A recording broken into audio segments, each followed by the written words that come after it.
What happens when a YouTube star steps into the ring with a former heavyweight champion? The boxing world is divided. Some call it entertainment, others call it dangerous. But when Anthony Joshua and Jake Paul face off in Miami, one thing is certain: this isn't just another fight.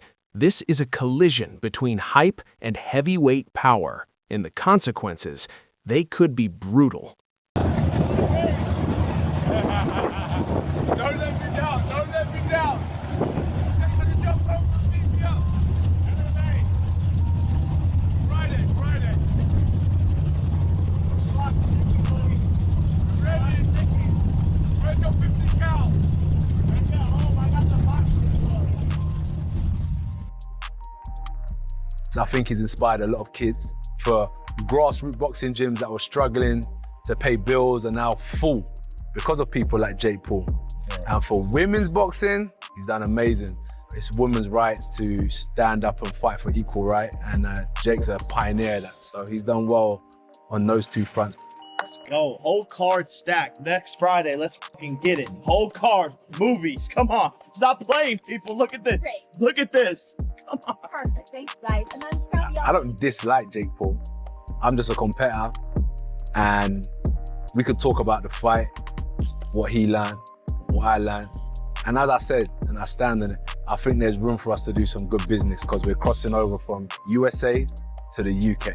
We're here to take over, not take part. And I have to go in there, stomp all over him, inflict pain, and land that right hand that he says is my only weapon.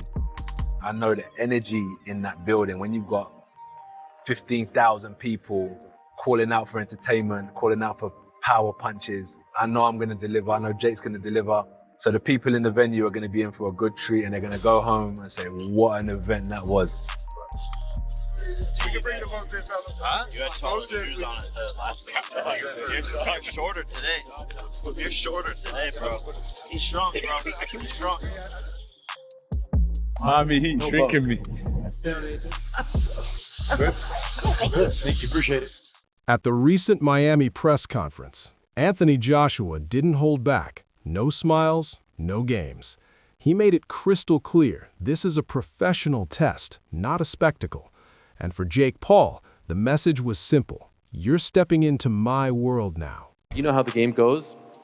Yeah, if I'm gonna be honest, I'm gonna break his face, I'm gonna break his body up, I'm gonna stomp all over him. That's my mentality, right? That's a fighter's mentality, and I know what's in my heart, I know what's in my mind, and I'm here to compete. I'm here to prove myself that I'm the better fighter, so I'm looking forward to it, and I'll do that until I finish fighting, no matter who it is. Who are those opponents lined up for you in 2026? My focus is on Jake Paul. Okay, all right, fair enough. Is that true though? Do you have those two fights lined up already? They're not signed, they're not sealed, but they're opportunities really. They're just opportunities in the game. But my main focus that's signed and sealed is Jake Paul, so that's all I've got in front of me. Do you agree with the assessment that if this fight goes longer than the Ngannou fight, it's kind of a... No, Jake's a completely different fighter to Okay. Ngannou. Ngannou and Jake are completely different animals, so I can't compare the two together. Ngannou never boxed before either, Jake's boxed before. And they're just different. Ngannou's a lot more slower, but a lot bigger and more powerful. Jake's quicker. Jake boxes in a completely different style. Ngannou's more upright. He can does switches southpaw and orthodox. Jake doesn't really do that. They're completely different fighters, if I'm honest with you. So I'm not trying to compare.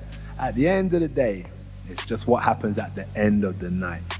I'm not in there to try and knock Jake out in 10 seconds or 8 rounds. I'm gonna go in there and do a job. I'm gonna wanna hurt him. Joshua's mindset, pure fighter mentality.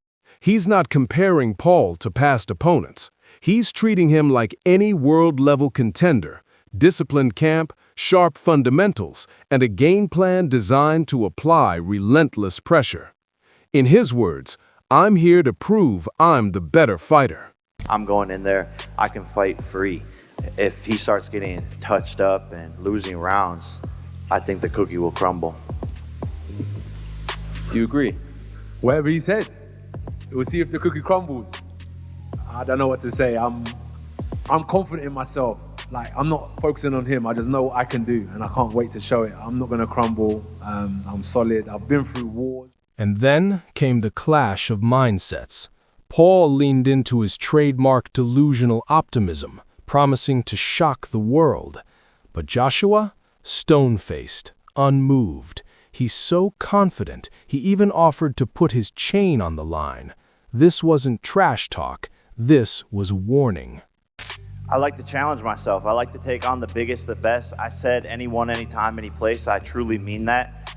And I'm here to go out there and shock the world. I know what I'm capable of. I see him and what he's capable of. And we're going to go to war, and we'll see the best man that will win. But people say, oh, he's out of his mind, all of these things. I've gotten to where I'm at today because of delusional optimism. And so it's delusion until it's not, because look at where we're sitting today. No one ever thought that this would be possible, that we would be here when I first started boxing, and no one thinks I'm going to win. So join the list and be ready to be shocked. Joshua laid out the real stakes: heavyweight power, total concentration, and the collision of marketability with elite ability. His message mixed respect for Paul's boldness with a brutal reality check.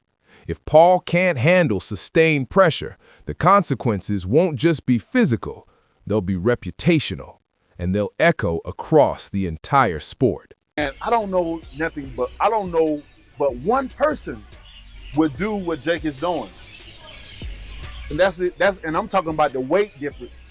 For him being, well, like I said, 215 and Joshua being 250, I don't know that there was differences. I don't know no other person have done that but me that fight that. I fight guys 20, 30, 40, 50 pounds heavier than me.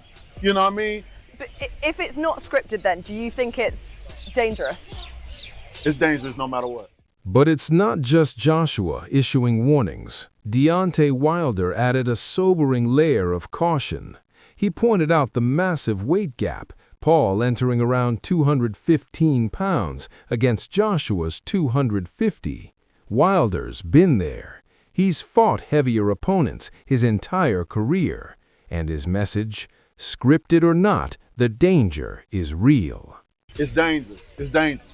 And the one thing for sure my doctors have always told me, it's like the head, they say, Deontay, understand this.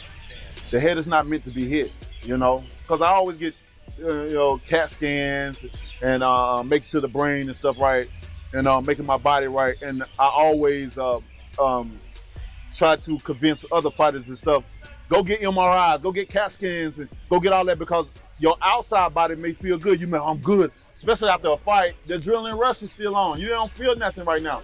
But after this over with, maybe a week, a month, 11, you probably are developing something that can end your career. You just can't see it right now. You can't see it. You maybe can't feel it, but it's developing. And that's why I say, because the doctors always told me, and I learned from the doctors, they say, Deontay, understand, your head is not meant to be hit. Your brain is not meant to be shook. Wilder didn't sugarcoat it. Drawing from years of pre-fight MRIs and scans, he explained that damage develops quietly, long after the adrenaline fades. The head isn't built to take repeated impact, and in his words, your brain is not meant to be shaken. This isn't just entertainment. This is a contest carrying real consequences for safety and competitive integrity. So quick, it's come so quick, the fight has. But AJ by knockout, brutal knockout. Nakisa is making a big mistake putting Jake Paul in a fight like this because he's gonna want to see him get hurt. I mean, these guys are going for the money, where really, he has a life after boxing as well. Let's hope he comes out the ring in one piece. Amir Khan echoed those concerns with a blunt assessment. AJ by brutal knockout. He argued that while the financial upside is obvious, Paul still has a life beyond boxing that needs protecting. Khan stressed that Nikisa Badarian might be making a dangerous mistake by putting Paul in this position. If I was AJ, I'd do the same thing, because at the end of the day, you're fighting a YouTuber, and why not? I mean, getting paid millions and millions of pounds.